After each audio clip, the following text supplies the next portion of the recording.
আরব দেশে ইমাম সাহেবের পেছনে সূরা ফাতিহা পড়ে, আমাদের দেশে প্রায় সূরা ফাতিহা ইমাম পেছনে পড়ে না। সঠিক কোনটা?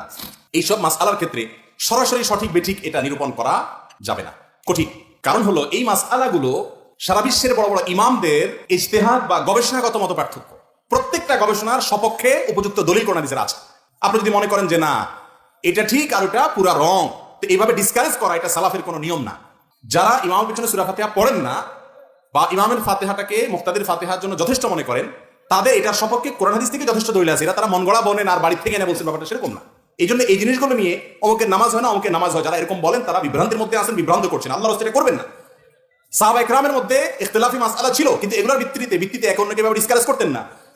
মুআবিয়া রাদিয়াল্লাহু তাআলা আনহু তার সাথে আব্দুল্লাহ ইবনে আব্বাস রাদিয়াল্লাহু তাআলা আনহু, আব্দুল্লাহ ইবনে মাসউদ রাদিয়াল্লাহু তাআলা আনহু, আব্দুল্লাহ ইবনে আব্বাস রাদিয়াল্লাহু তাআলা একটা মাসআলা নিয়ে মত পার্থক্য ছিল বিতির নিয়ে। তো মুআবিয়া রাদিয়াল্লাহু তাআলা তখন শাসক, তার সময়ে মসজিদে নববীতেই আব্দুল্লাহ ইবনে আব্বাস রাদিয়াল্লাহু তাআলা আনহু নামাজ পড়লেন, যেটাকে